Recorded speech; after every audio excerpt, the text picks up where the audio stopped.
Eh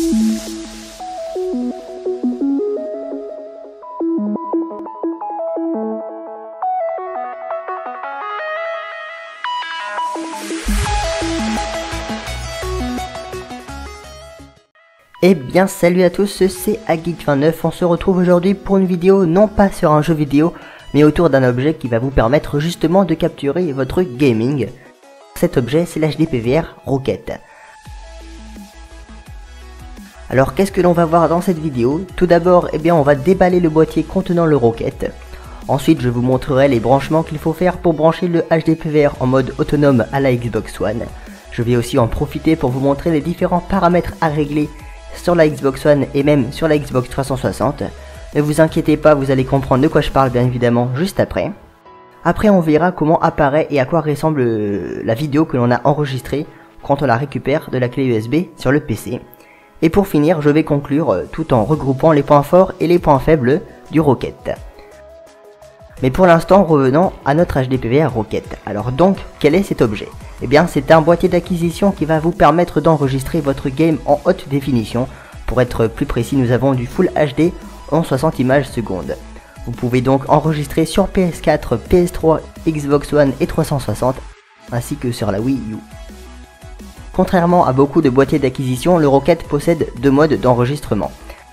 Le premier mode est le mode autonome, celui-ci est une nouveauté car on n'a pas besoin de PC pour enregistrer, mais juste une simple clé USB, ce qui permet d'emmener le Rocket partout, comme chez des amis par exemple.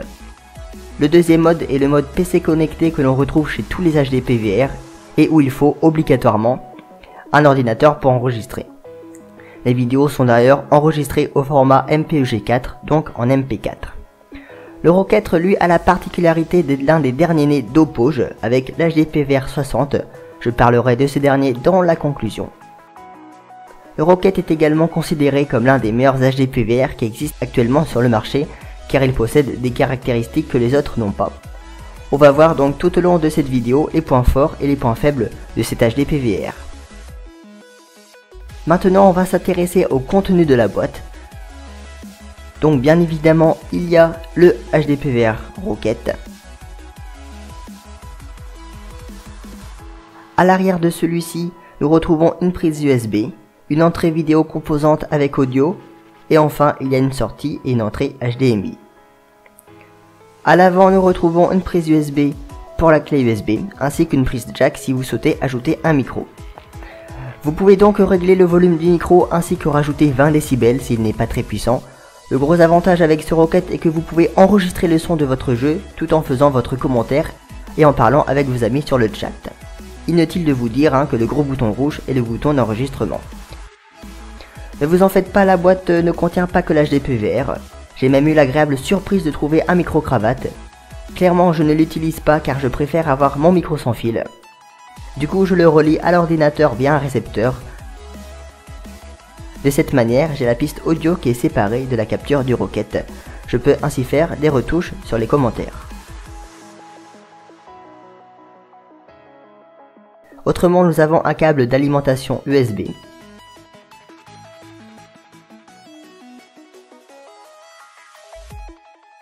Un câble HDMI. Oppoge n'en fournit que un, il faudra donc en acheter un deuxième.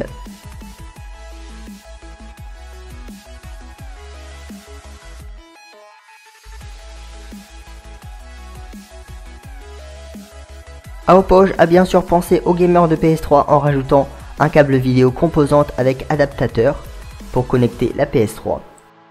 La PS3 donc est une console, je vous le rappelle, qui ne possède pas d'HDMI.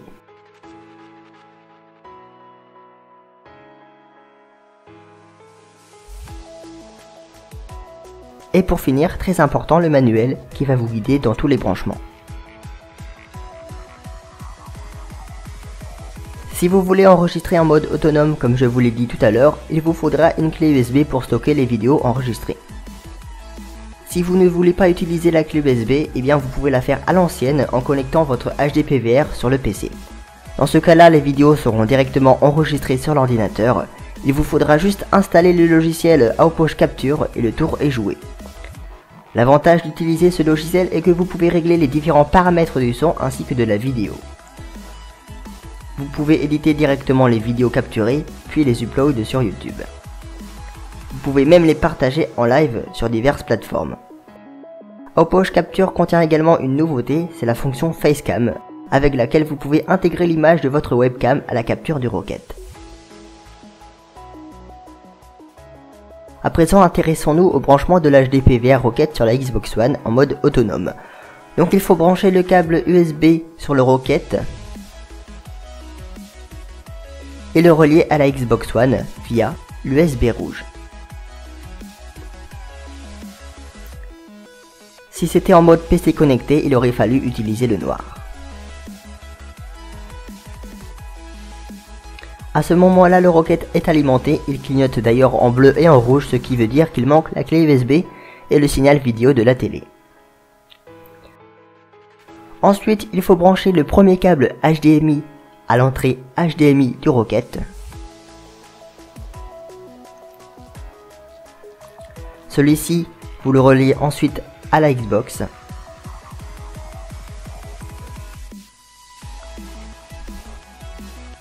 Le deuxième câble HDMI, quant à lui, se branche sur la sortie HDMI du Rocket et permet de le relier à la télé. De cette manière, le HDPVR capture l'image qui se passe entre la télé et la console, ce qui permet de jouer aux jeux vidéo de manière super fluide tout en enregistrant. À ce moment-là, le HDPVR ne clignote plus en bleu, normal car on vient de le connecter à la télé. Il ne reste plus qu'à brancher la clé USB.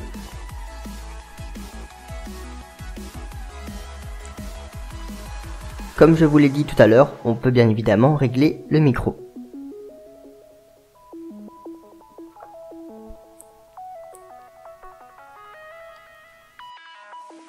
Et voilà, après avoir ajouté la clé USB, les LED du Rocket sont devenues vertes, ce qui signifie que tout est prêt pour l'enregistrement.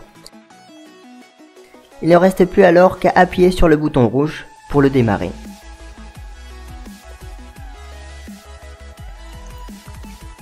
Maintenant, on se retrouve sur le menu de la Xbox One. En effet, il y a de nombreux paramètres à régler pour que l'HDPVR puisse fonctionner correctement.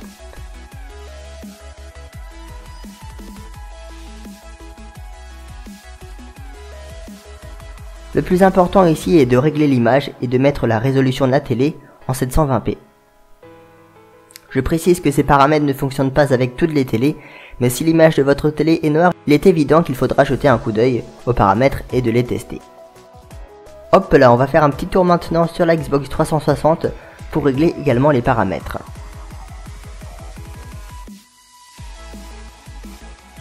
Pour ma part, je règle l'affichage en 1080i. Une fois que vous avez capturé votre gameplay, vous pouvez appuyer sur le bouton rouge pour arrêter l'enregistrement. Donc bien évidemment, les vidéos sont encodées à l'intérieur de l'appareil.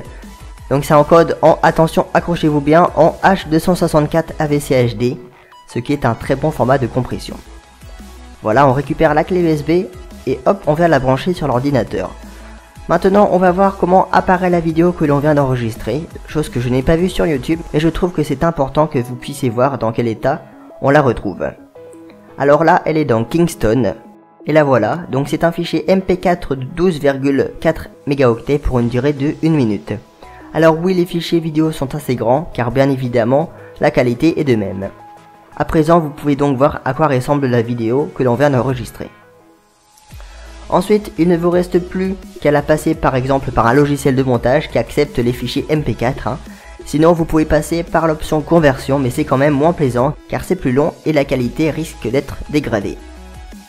On va maintenant passer à la conclusion. J'ai d'ailleurs l'impression de passer mon oral d'HDA en lisant cela, mais bon, ce n'est pas grave. Alors le Rocket rivalise bien évidemment avec beaucoup d'autres HDPVR de chez Avermedia et même Elgato. On a par exemple le HDPVR 60 qui lui vient de sortir de chez Haupoge, mais qui n'est pas aussi sophistiqué que le Rocket selon moi. Les points forts de ce Rocket sont nombreux, ce qui lui permet de se distinguer des autres. C'est-à-dire qu'il est petit et pratique à utiliser. Il y a un mixage micro pour pouvoir enregistrer les commentaires tout en enregistrant le jeu. Il y a un mode autonome qui permet de capturer sans ordinateur, on peut ainsi le transporter partout. Il peut enregistrer 2 sources vidéo, donc de l'HDMI sans protection HDCP et de la vidéo composante pour les PS3. Et pour finir, donc l'enregistrement se fait de manière très simple et il n'y a jamais de problème. Alors malheureusement rien n'est jamais parfait car le Rocket possède des points faibles. Par exemple, les vidéos sont enregistrées seulement en MP4, or ce format n'est pas toujours accepté par les logiciels de montage. En mode autonome, on ne peut pas avoir accès aux paramètres de l'image ainsi qu'au son. Quand on ajoute un micro, la piste audio des commentaires et l'image de jeu ne sont pas séparées, ce qui ne permet pas de retoucher le commentaire. Bref, tout cela pour vous dire que si vous recherchez un HD PVR, tournez-vous sans hésitation vers le Rocket qui est disponible à 140 €. Je vais également profiter pour passer un petit message aux chaînes communautaires, donc si elles ont la gentillesse d'upload de cette vidéo sur leur chaîne, eh bien je les remercie d'avance, très gentil. Sinon c'était tout pour moi, je vous remercie d'avoir regardé cette vidéo jusqu'au bout. N'hésitez surtout pas à me poser des questions dans les commentaires si vous avez des soucis. La prochaine vidéo sera un test qualité de l'HD PVR Rocket sur la Xbox 360 et sur la Xbox One. Je vous dis donc à bientôt et surtout abonnez-vous.